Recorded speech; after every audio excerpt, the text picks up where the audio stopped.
Seja muito bem-vindo ao Cantinho Teológico. Meu nome é Gustavo Luiz. Hoje eu quero falar sobre a necessidade de ter versões bíblicas, mas também ter um conhecimento acerca da palavra de Deus como um todo, principalmente dentro de cada uma das temáticas. Eu vou pegar aqui várias Bíblias, vou começar com uma versão que foi publicada pela CPAD, revista e corrigida, edição de 1995, traduzida em português por João Ferreira de Almeida.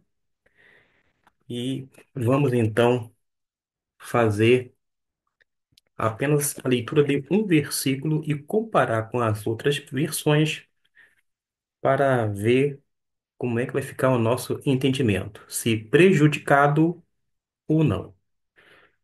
116, versículo 15 diz aqui: Preciosa é a vista do Senhor a morte dos seus santos. Diante desse versículo, as pessoas poderão ser exortadas, orientadas a se jubilar no Senhor, assim que um crente em Jesus morre, mesmo sendo um ente querido. Uma outra versão que eu vou fazer a leitura, João Ferreira de Almeida, Sociedade Bíblica do Brasil, é a versão, está aqui, traduzindo em português. Revista e Atualizada, 1993, e diz assim no versículo de número 15 do capítulo 116: Preciosa é aos olhos do Senhor a morte dos seus santos. Note que choveu no meu olhado, disse a mesma coisa. Não há nenhuma diferença. Seria você ter duas versões no tocante a este versículo analisado, 6 por meia dúzia, dá no mesmo. Vou pegar de uma forma proposital uma outra versão eh, que se encontra revista e atualizada de Almeida, a mesma coisa. Preciosa é aos olhos do Senhor a morte dos seus santos, uma versão menor. E eu peguei para tentar corroborar com o vídeo a versão das Testemunhas de Jeová, que é da Torre de Vigia, a tradução do Novo Mundo. E justamente nesse versículo 15 encontra-se assim: Preciosa aos olhos de Jeová é a morte dos que lhe são leais. Aqui utilizou apenas a expressão Jeová e mencionou leais numa referência aos santos. Eu tenho outras versões que vou apresentar, como esta, Almeida século XXI, é uma parceria da Vida Nova, e ela nos diz assim, no versículo 15: A vida dos seguidores é preciosa aos olhos do Senhor. Há uma observação, um asterístico acima do vocábulo seguidores e abaixo diz assim, literalmente, a morte dos seus santos. Até então, a gente viu 5 versões que nos apresentou basicamente a mesma coisa. Se eu for para a revista corrigida da Imprensa Bíblica Brasileira, vai dizer a mesmíssima coisa.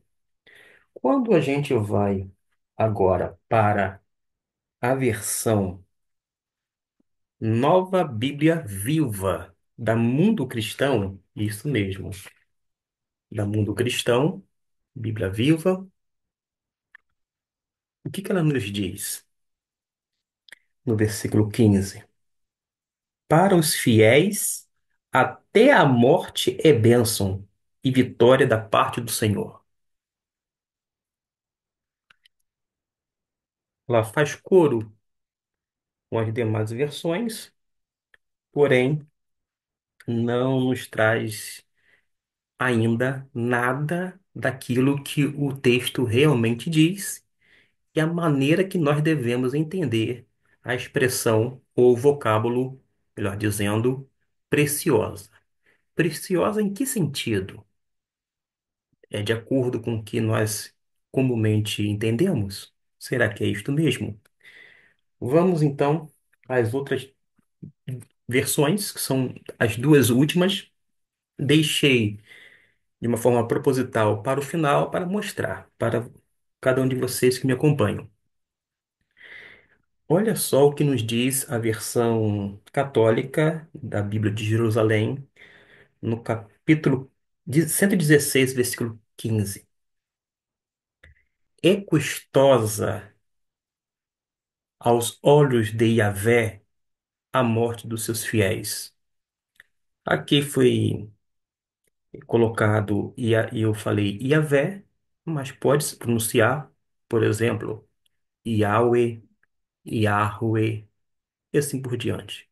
Eu não vou me deter nem me ocupar na pronúncia do nome de Deus. Mas a ideia aqui é completamente diferente das demais versões até agora apresentadas. É custosa a Yahvé ou a Yahweh a morte dos seus fiéis. Aqui substitui fiel, coloca fiéis, as outras dão preferência aos santos. A ideia é a mesma, mas guardemos esta versão aqui e vamos para a última versão, que é Nova Tradução na Linguagem de Hoje, da Sociedade Bíblica do Brasil. Algumas pessoas têm certa, eu vou dizer assim, não discriminação, mas menospreza a versão na Bíblia na linguagem de hoje. Acha que esta versão banaliza demais, porque alguns dizem as versões mais antigas estão mais de acordo com os textos originais, mas em tom não apenas de provocação, mas para fazer com que você venha sempre atentar não para uma versão em si, mas para a palavra de Deus a partir das línguas originais, a importância dessas versões. E quando a gente escuta e lê algo que praticamente soa como antagônico, porque, ora, três, quatro, cinco, seis, seis Bíblias falaram que são preciosas, mostra um estado de felicidade, etc e tal. E esta aqui, católica, diz que é custosa para Deus, custa para Deus. E esta aqui, na linguagem de hoje, vai, de uma forma muito clara, dizer-nos o que a morte do, dos santos ou dos fiéis é algo pesaroso. Por causa de quê? 116, versículo 15 nos diz: O Senhor Deus sente pesar quando vê morrerem os que são fiéis a Ele. E agora? É questão de tirar para o ímpar para ver qual das versões é melhor? Claro que não é. É a melhor maneira de escolher. Não é lançando sortes, não é se apegando a uma versão que nós temos um certo sentimentalismo, um apego emotivo, quando não sentimental, por uma versão ou outra. A gente precisa, nesse caso, compreender um pouquinho o termo que é utilizado no hebraico quando foi traduzido na maioria das versões em português como preciosa e pelo menos duas delas que eu trago aqui. Uma fala que é custosa, a outra mostrando que Deus sente pesar. Afinal de contas, qual é o sentido a partir das línguas originais. Uma referência, naturalmente, ao hebraico bíblico. A que está mais de acordo com o texto bíblico, a partir do hebraico, são as duas últimas. Porque quando diz 116:15, é custosa aos olhos de Yahweh a morte dos seus fiéis, e na outra, o Senhor Deus sente pesar pela morte dos seus fiéis, as duas versões capturou exatamente o sentido da palavra hebraica que, em outras versões, são traduzidas como preciosa. Mas é preciosa em que sentido? Ora, a partir do hebraico, a ideia de preciosa no sentido de ser algo muito caro. Por isso, uma optou por ser algo custoso. É nesse sentido. E como custa, é algo caríssimo ao Senhor, por isso que esta versão traduziu como o Senhor sente pesar, é pesaroso.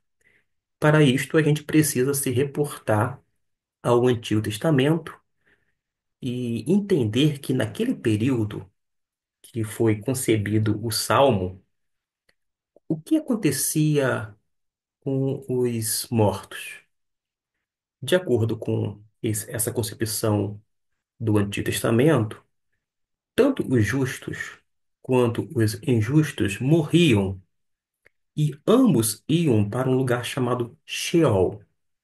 O Sheol é o mundo dos mortos.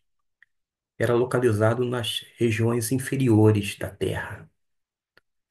Acontece que nesse mundo dos mortos havia, vou dizer assim, o silêncio. Não tinha sequer relacionamento.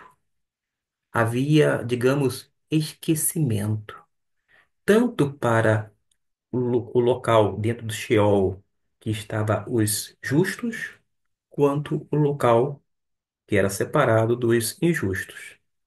Mas ambos, justos e injustos, iam para o mesmo local, no sentido de ser o mundo dos mortos. É como se dissesse dentro da nossa cultura e aquela expressão popular: as pessoas morrem e vão para o beleléu, para o além. Esse além, todo mundo vai, porém a gente não sabe necessariamente a distinção. Não sabe no sentido de dizer, porque dentro da concepção do Novo Testamento, obviamente você vai dizer, bom, toda pessoa que morre em Cristo Jesus vai para os céus, e os que não morrem em Cristo Jesus estão já completamente perdidos em um outro ambiente ou esfera, que não a celestial. Sim, mas este é o entendimento e a concepção do Novo Testamento, o qual eu faço coro e certamente você também. Mas naquele período, não. Morria, acabava. A morte era o fim. Isso mesmo, morreu, acabou. Até mesmo o justo, segundo a ótica do Antigo Testamento, sequer relacionava com Deus, porque ele estava justamente em que local? No mundo dos mortos.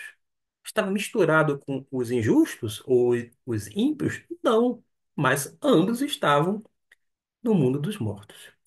E para corroborar, eu quero fazer a leitura na revista corrigida da Imprensa Bíblica Brasileira, no Salmo de número 6.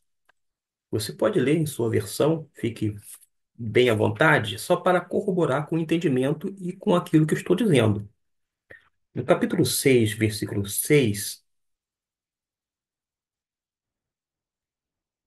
nos diz assim: já estou cansado do meu gemido. Toda noite faço nadar a minha cama, molho meu leito com as minhas lágrimas. Eu peguei essa referência aqui Todavia é o versículo de número 5, capítulo 6, correto de Salmo, versículo anterior, é o 5. Porque na morte, diz o salmista Davi, não há lembrança de ti. No sepulcro, quem te louvará? Qual era o conceito? Quando, inclusive, o justo ia para o Sheol, que era o mundo dos mortos, não havia mais relação com o Senhor. Ah, o relacionamento deixaria de existir. Atente bem para o que o salmista diz, e eu vou ler numa versão tida como literal, a primeira que eu utilizei aqui, que é justamente a revista e corrigida, que foi editada pela CPAD. Note que no Salmo, capítulo 6, versículo de número 5, olha o que diz, e a ideia é a mesma. Porque na morte não há lembrança de ti. No sepulcro, quem te louvará? Mostrando que, dentro do Antigo Testamento, morreu, acabou, é o fim. Todo mundo morria e ia para o além. E a gente sabe que não havia lembrança, que estava no lugar de esquecimento, que inexistia o relacionamento com o eterno, isto é, com Deus. Esta era a concepção do Antigo Testamento. De modo que, ao ler esse texto, primeiramente, a gente precisa compreender o texto e contexto, ter uma noção da teologia, do Antigo Testamento em relação a essa temática, uma referência à morte, e entender perfeitamente. E não incorrer em erro, tentar aplicar um texto que diz uma coisa e a gente acaba dizendo outra coisa. Mas acontece que não termina aí. Quando a gente vai para o Novo Testamento, já há uma outra perspectiva. Lembra que eu disse que no Antigo Testamento morreu, acabou, é o fim? Já no Novo Testamento, principalmente com o ensino da pessoa bendita de Cristo Jesus, já há um redimensionamento em relação à temática. Porque morreu, acabou? Não. Ele é, ele é a ressurreição e a vida. Ainda que a pessoa morra nesse corpo, ela viverá e estará para sempre com Deus. Logo, nesse sentido neotestamentário, o cristão ele entende que a morte não é o fim, porque ele continuará vivo na presença de Deus através do sacrifício realizado na cruz do Calvário por Cristo Jesus. Observe que a revelação é progressiva e a gente precisa, primeiro, entender o Salmo 116, versículo 15, dentro do seu contexto, e, por sua vez, fazer a leitura e entendimento em um Novo Testamento em relação à questão da morte. Mas a gente não pode meter os pés pelas mãos. A gente sequer tem o direito de interpretar um texto do Antigo Testamento vou dizer assim, sob aquela concepção já pré-estabelecida do Novo Testamento. Porque senão você vai dizer algo que está realmente no Novo Testamento e colocar na palavra do salmista, quando na verdade ele não estava dizendo nada daquilo. E é preferível que primeiro se entenda o Antigo Testamento e, por sua vez, o Antigo Testamento. Digo, o Novo Testamento. Aí sim, a respeito da morte, você pode estabelecer. Aqui era dessa forma. Mas em um Novo Testamento há uma nova maneira de entender, e tudo isto é por causa, repito, da pessoa bendita de Cristo Jesus. Porque com a morte, estando em Cristo, não acabou. Pelo contrário. a pessoa continua na presença de Deus desta feita de uma forma, vou dizer, literal. O espírito ou a alma da pessoa já vai para a eternidade com Deus e não mais no mundo dos mortos, como o Sheol, que era simbolizado pelas partes inferiores da terra, tendo um lugarzinho só para os justos e outro lugar ainda no Sheol para os injustos, para justos e injustos. Então a gente observa que é necessário não apenas ter algumas versões da Bíblia, mas ter noção de um assunto dentro do Antigo Testamento, dentro do Novo Testamento, para que você venha entender texto por texto, indo por parte. E quando depois você junta tudo isto, quando eu falo junto tudo isto, não é no sentido de fazer uma misturar, não. É colocar ao lado, você vai entender que de fato a revelação é progressiva. Porque o conceito de muitas coisas são ampliados em um Novo Testamento. Daí a necessidade de ler para ter um entendimento adequado e completo, ler não apenas o Antigo Testamento, mas principalmente o Novo Testamento. Mas a gente não pode pegar o Novo Testamento e impor dentro dos escritos do Antigo. A gente precisa compreender cada testamento dentro do seu tempo, da sua época, da sua concepção e fazer realmente uma sistematização da doutrina a respeito da morte.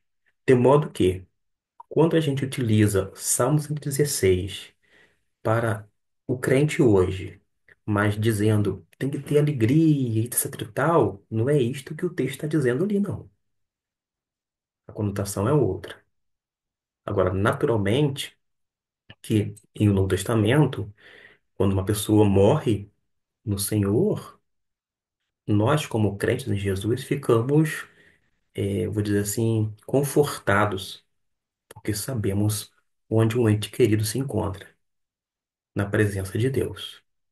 E quão triste é saber que muitas pessoas partem para a eternidade sem Deus, quer sejam alguns dos nossos entes queridos, quer sejam pessoas conhecidas ou, quando não, desconhecidas. Mas fica aí esta comparação de versões, algumas parecendo ser antagônicas, mas que complementam.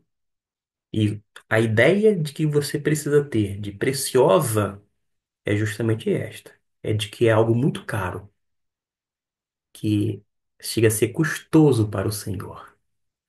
Nesse sentido, a gente faz coro com esta versão da língua, na, na linguagem de hoje, que diz que o Senhor sente pesar. Era isto que o Senhor sentia quando o salmista redigiu, quando ele expressou isto de forma poética. Agora, não para por aí. A gente tem que ir para o Novo Testamento. Mas isso é assunto que é para outro vídeo, é assunto para um outro momento, mas lembrando sempre que é necessário fazer a sistematização da doutrina e sermos criteriosos, para não pegarmos textos e colocarmos palavras na boca do autor, quando ele não disse nada daquilo que nós estamos afirmando. A gente precisa escutar o autor, ouvir o, o escritor, e uma vez escutando, assimilar e fazer o mesmo com os demais textos da Bíblia Sagrada, quer do Antigo, quer do Novo. Que Deus possa lhe abençoar.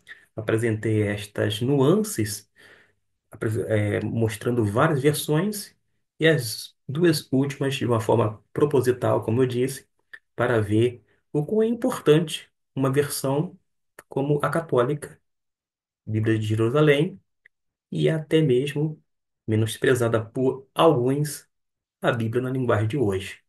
Ela nos ajuda, entre aspas, a elucidar o sentido escriturístico. E quanto ao hebraico, você pode acessar a playlist e observar que já fiz um vídeo sobre esta temática, Salmo 116, versículo 15. E eu mostro para você a palavra no hebraico e dou algumas explicações. Deus o abençoe e até o próximo vídeo.